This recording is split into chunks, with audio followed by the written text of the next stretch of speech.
You invest $300,000 into a stock, and a year later, you're left with only $200,000. That's not bad luck.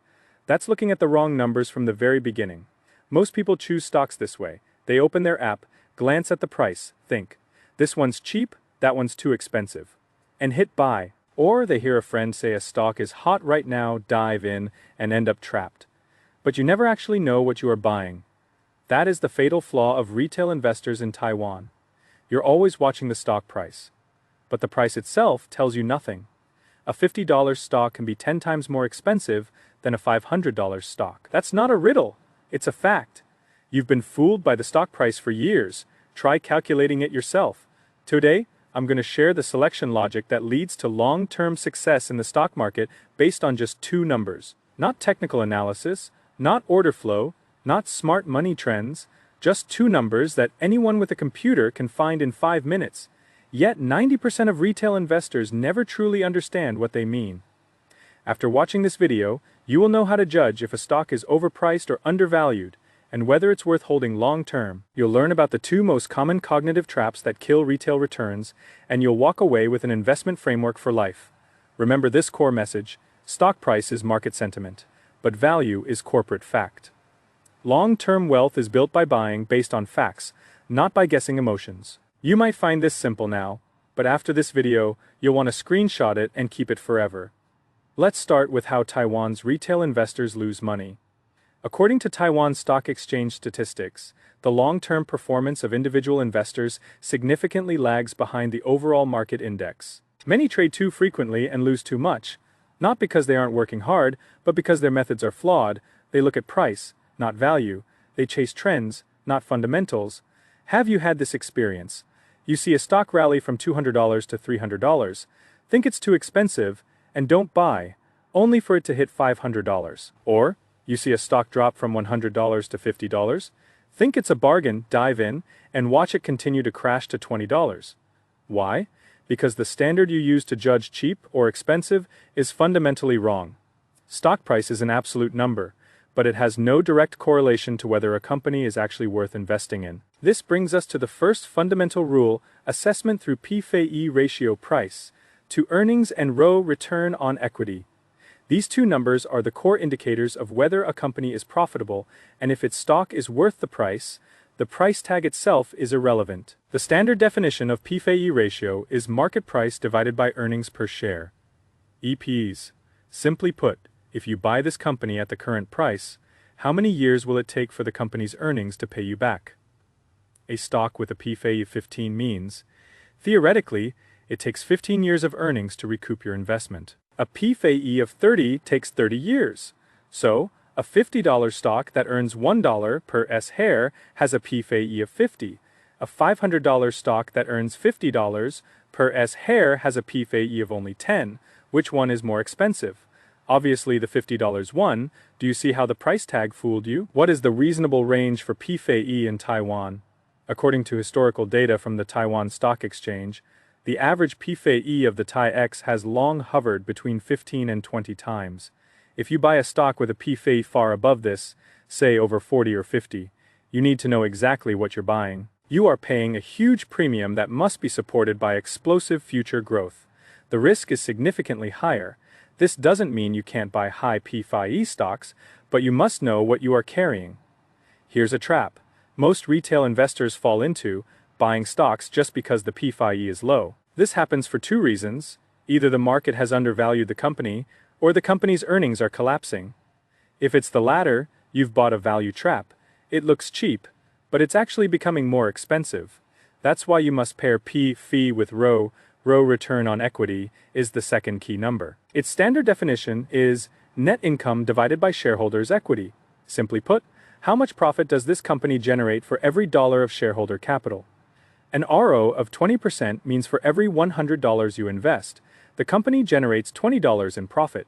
The higher the ROE, the more efficient the company is at using capital to make money. This is a core part of Buffett's logic, and academic studies consistently show that high ROE firms outperform the market. Long-term Taiwanese academic research, including papers from National Chengchi University's Department of Finance, confirms this. It's no secret, but 90% of retail investors never look at this number. What's the reasonable standard for ROE in Taiwan? Generally, an RO consistently above 15% is considered quality. Above 20% is rare. You can find this data for free on the Market Observation Post System, MOPS of the Taiwan Stock Exchange. Now that you know the two numbers, you need to know how to use them. Before we move on, ask yourself, do you know the PFA and ROE of the stocks currently in your portfolio? Let me know in the comments. I am curious how many of you have actually checked. Moving to the second rule, a 100-year iron rule in the Taiwan market that most retail investors ignore. In the long run, a stock price will always gravitate toward its profit. Generating capability, you can manipulate prices with themes or hype in the short term, but you cannot sustain a price if the company's ROE is constantly sliding and its profitability is shrinking. Look at the Taiwan TAIEX data from 2003 to 2023. The market grew threefold over 20 years, but that gain wasn't spread evenly. Companies that maintained high ROE saw their stock prices hit new highs. Those with declining ROE stayed at the same price point for 20 years or went bankrupt. Here's an advanced insight that 90% of financial bloggers won't tell you. It's not enough to look at 1 year of ROE. You have to look at the trend. If a company's ROE falls from 30 to 20% over 3 years, that signal is far more critical than the 20% number itself. The ROE trend is your early warning system. Look at the 3 to -5 year path, not a single year snapshot. The third rule, the marketing logic of Taiwan's financial institutions and how they trick you into ignoring these numbers. Have you noticed that when brokers or analysts recommend stocks, they talk about hot themes, strong momentum, for an institutional buying, or concentrated chip accumulation? They rarely mention PFA, ROE, or whether the company's profitability is rising or falling. Why? Because brokerage revenue depends on transaction volume. The more you trade, the more commissions they make. If they told you to find a high ROE, reasonably priced stock and hold it forever, their income would vanish. This isn't a conspiracy, it is the inevitable result of their business model. Remember, stock price is market sentiment, but value is corporate fact. Long-term wealth is built by buying based on facts, not by guessing emotions. Let's look at the numbers. Group A, the typical retail investor's mistake. In 2018, you put $300,000 into a hot tech stock with a PFA E over 45 and an RO of only 8%. The price kept rising, so you chased it. Then, the 2020 pandemic hit, and the stock crashed 50%. Your $300,000 became $150,000. Worse, the company's ROE had been sliding since 2019. If you had checked that number, you never would have bought it. When you finally sold in 2022 out of fear, after transaction fees and taxes, you'd lost over $160,000. Your $300,000 turned into less than $140,000 after 4 years of stress. Group B, the result of doing it right. Same $300,000, same time frame. You choose a high-quality local blue-chip company with a PFA between 15 to 20, an ROE consistently above 20%, and stable profit growth. These companies exist in Taiwan. TSMC is the most extreme example, but there are others across food, finance, and tech sectors. It will drop 20 to 30% during the pandemic. That's a fact of life. Your $300,000 might dip to $210,000, but because the company's ROE held, it recovered fully by 2021 and went on to hit new highs. By 2023, that $300,000 would be worth around $600,000 to $700,000. The key, you didn't panic, you held high ROE companies, and you diversified across several sectors. Regarding the two biggest market crashes, 2000 dot-com bubble and 2008 financial crisis, those who bought high PFA, low ROE hype stocks saw their capital vanish, some never to return. Those who held reasonably priced, high ROE value stocks saw their value recover and eventually thrive. This leads to the exit condition rule.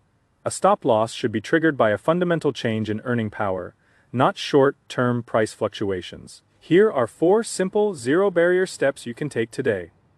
Check MOPS. Go to mops.20ses.com.tw, enter the stock code, and check the financial ratio analysis to see the ROE trend for the past 5 years. This takes 5 minutes and is more valuable than any technical chart. Check PFA. Use the same site or a financial portal like MoneyJ to check the stock's PFA ratio and compare it to the TAIEX average. Remember, a low PFA alone doesn't mean cheap. Always check if the ROE supports the valuation. Build, A screen. Start by filtering for ROFE 15% for 3 consecutive years. PFE 1.5x the market average. And no significant EPS decline. Start with large-cap ETFs like Taiwan 50. If you're a beginner, set a review mechanism.